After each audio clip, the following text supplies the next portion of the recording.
So earlier today, I was taking a glass of water and then I dropped the glass. It shattered and I cut both of my hands. And because I hate myself and can't take a day off, I'm doing a drum mixing tutorial. So, yeah, my name is Joseph Anidjar, and this is how I mix GGD for my demos.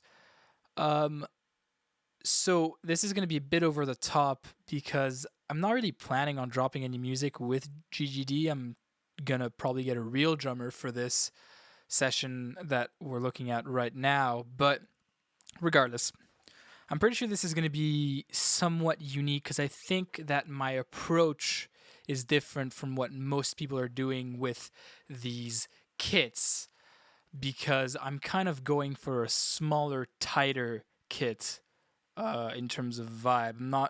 I'm kind of over the whole like huge reverb, snares, and massive kit.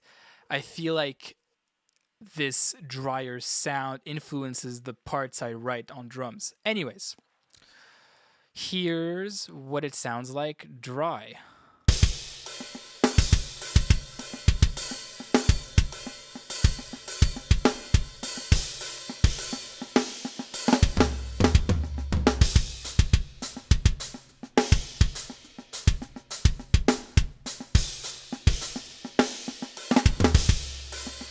And if I just go to a section with more dynamics for a second, here's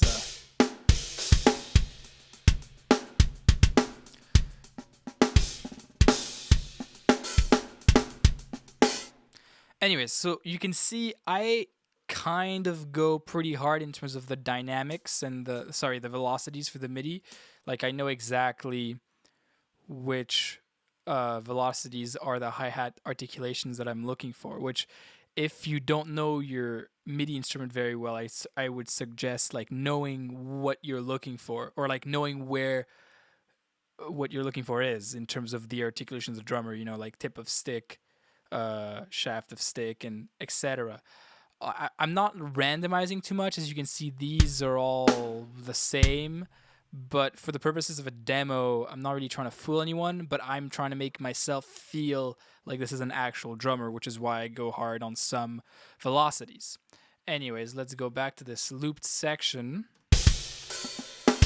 And I guess I'm gonna start by looking at the MIDI instrument itself in the routing that I'm doing. So real quick, you can see I have this bust into one of the Logic stacks, but the MIDI instrument is here, and then I'm routing to a bunch of other channels. So I got my kick, snare, I got all the toms, overheads, and rooms. You can divide it up a lot further if you want, but since this is a demo, I figured I would approach it from a minimalist mindset, even though like some of the processing is pretty involved. But this is definitely less is more situation, especially for these kits because they already sound so good. Okay, so on the kick, I'm using the P3 22x16, and here's how I'm leveling my my different mics. I muted the far room for most of this because the far room is too much for this tighter sound that I'm going for. Here's the snare. Toms. Oh, for the snare, I'm using the Sig 13-inch because it's awesome. Here are the toms, all P4 toms. The cymbals are as follows. Panned here, muted the far room again, and that's pretty much it. So another thing I should touch on before I get to the individual kit pieces is that I'm kind of doing like the nollie thing with the VBCFG gray, where I kind of have this on the whole instrumental mix, and it kind of triggers from the kick and snare. So I mean, I would have to turn up this whole kick, this whole kit, to obviously as I mix the kit, it's gonna make a lot more sense. But yeah, so that's just a little bit of the disclaimer, and you're also hearing everything through a little top boost at the end of my chain and my limiter as well, which I'm boosting 15 decibels. Anyways, so I guess we'll start with the snare. So let's see, what did I do? Let's solo the snare. All right, so first thing, I shouldn't mention, I kind of update this demo template every time I do a demo, and then I just like import it into a new demo. So this is my latest version of this mix. Anyways, so there's like a little ring that I kind of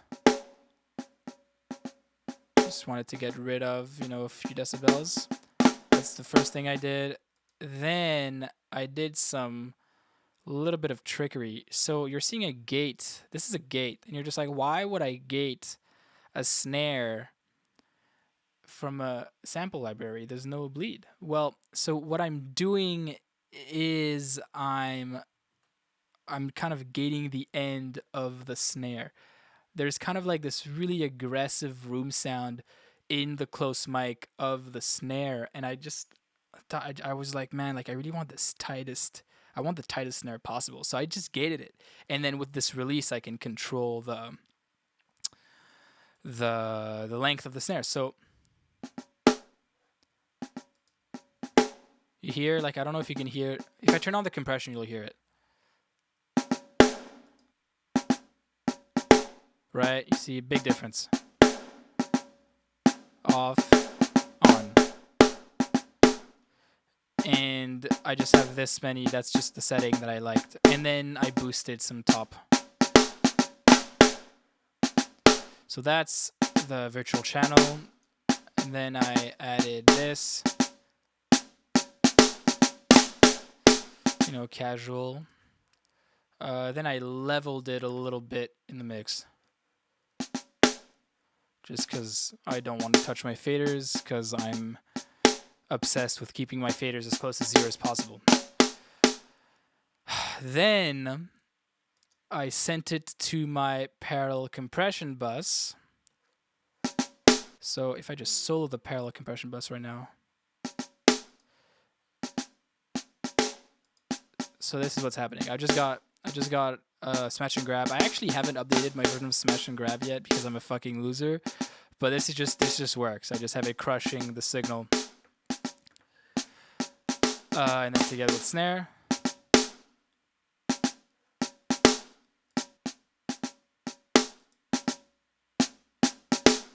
It's not that subtle. It's pretty intense, especially when you compare it in the full mix, which I'll do later. All right, on to the kick.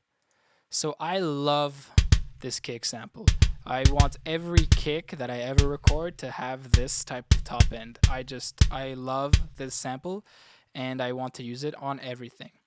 So what I did right away is I compressed it with the Smash and Grab, because this is definitely less is more vibe. Like I'm just trying to get to work, The less I can do to get closest to what I want is what I'm going to do for these demos, and I think in most mixes as well.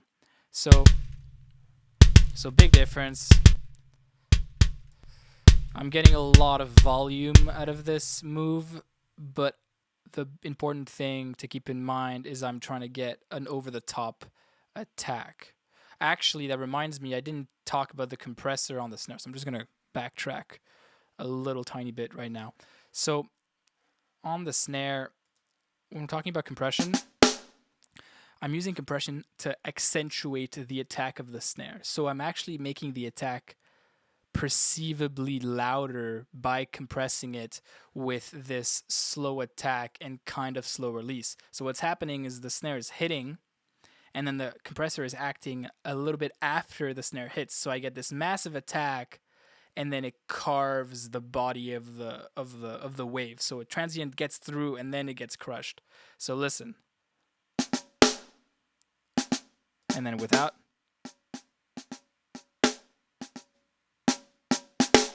So I get this massive like boo, every time the snare hits, and that's what I want. That's that in-your-face transient that has that metal sound, that big pop. You know what I'm saying?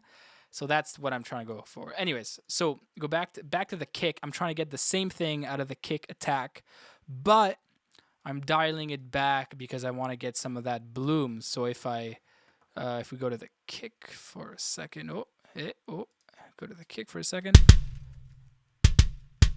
You know, there's that low end bloom that I'm trying to get, and if I put this to 100, it kind of gets rid of it. And you know, someone said to do that one day, and I thought it sounded pretty good, so I started doing it because, you know, I'm a sheep. But I like this kind of like parallel compression vibe on the kick. I think compressing the kick completely gets rid of some low end body. And I guess I'm boosting some air and beef and some saturation, but you know, it is what it is. That's just whatever I was thinking at the time I set up this compression. Then we bring up the mixer, the virtual mix rack.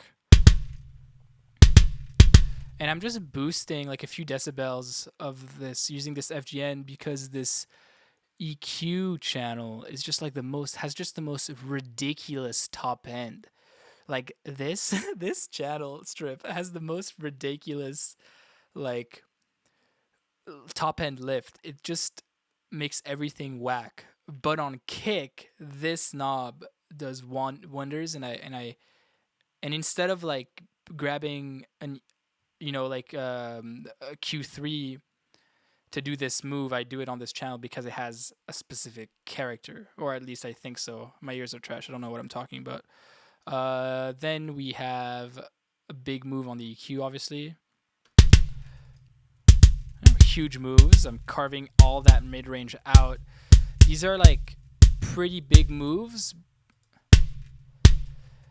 but I'm definitely making sure that I'm keeping the mid-range character that I enjoy from this kick. Because the reason why I like this sample so much is because it almost has the perfect mid-range that I want in a kick there. So instead of adding mid-range that isn't there, I'm just carving what is there to make it fit within the mix. And that's just why I love this kick so much. But anyways, so EQ on, I guess, and then EQ off. So huge difference, obviously, but these mid cuts are very necessary to get, you know, it to sit properly in the mix and below the guitars and leave space for everything else. Anyways, after that, I'm leveling it in the mix, you know, because I was just adding so much volume, and then sending it a lot less than the snare to the parallel bus compressor, and then the snare and kick together. And, you know, it's kind of triggering the compressor in the way I want. As you add more things going through it, like, you know, the rest of the kick and the bass and guitars, this starts to move a lot more, and the mix pumps about a decibel on the kick hits. Anyways, okay, so let's do tom. Actually, let's do overheads right now. So this is what my overheads sound like from GGG. There's a little bit of kick and a little bit of snare, just because I like this kind of close room vibe. And basically, I'm compressing it.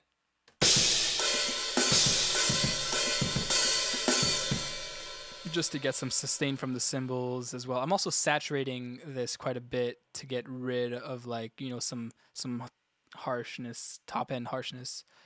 And then I'm doing some pretty minimalist EQ on this. Damn. So I kind of stole this from Nolly as well, because I'm a fucking copy boy. And so instead of doing like crazy surgical EQ there using Soothe, which I didn't pay for and don't have, I just did this kind of wide 6K cut here, which gets rid of all this stuff. So this, like,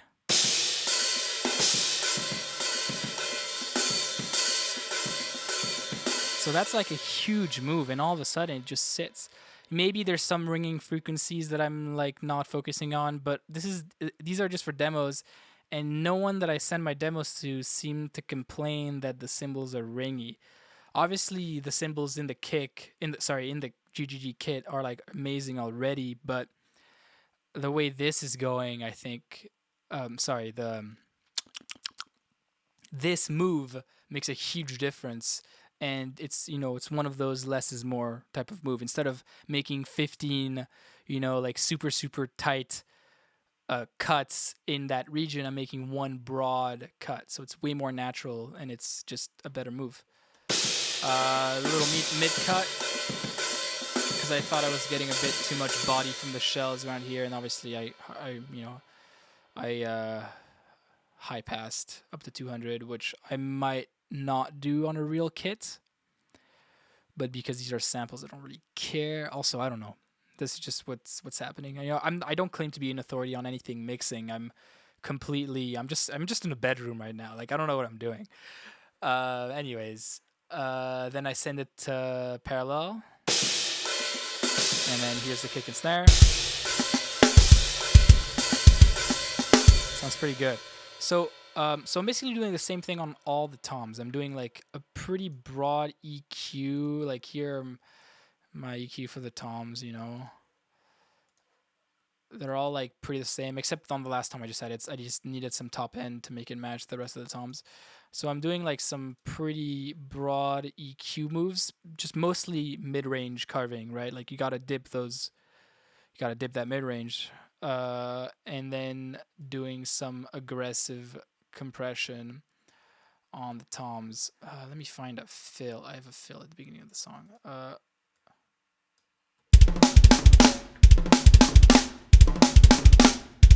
Well, I have to solo them for them to hear, obviously. Actually, let me hear. I'm not even using all the toms. I'm a freaking idiot. There's our fucking... Yeah, so that's what they sound... Oh, here. And then without... so big mid-range. And obviously massive amount of attack, as well as sending it to my parallel compression bus. But I mean, the tom moves is pretty minimalistic. On a real kit, I would have to get way more involved because of the bleed and because of drummers not hitting hard enough. Because I have this control in GGD, I can keep it minimalistic, and not leave the performance up to someone that isn't me with a mouse and keyboard, All right, so that's toms. And then let's do rooms quickly. Let's go back to this section I had. Where is it? Is it this? Okay, so I'll just raise this for the sake of right now. So as you can hear, most of what's going through the rooms is the shells. There's a little bit of cymbals in terms of gluing the whole kit picture together, but most of what I want going through my room mics is the shells. This is not something you can do in real life. In real life, you're going to have too much cymbals in all your room tracks. There's no way around it unless you're a sicko and have like crazy techniques that I don't know about. But in this situation, I basically want the ambience from the shells, not the cymbals. I want my cymbals coming from from like the overheads, and I want my ambience from the shells coming from the rooms. I don't want too much cymbals in my rooms. So anyways, obviously I'm crushing it, and then I did some moves here. I guess I was hearing some stuff. Oh yeah.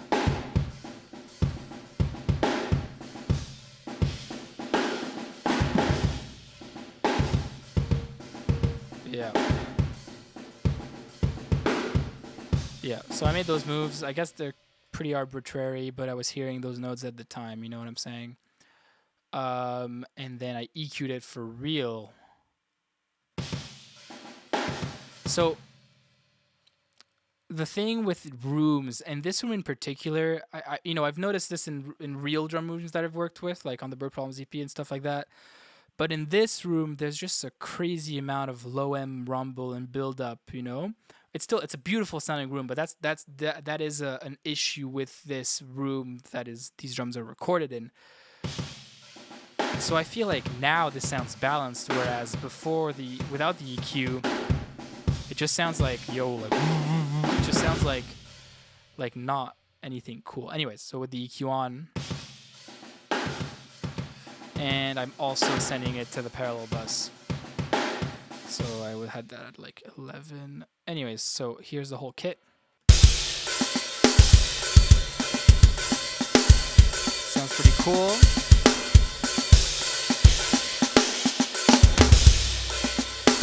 And I guess I'll play a little bit of this whole mix. I mean, I'll just play this. No leaks though, that's all you get.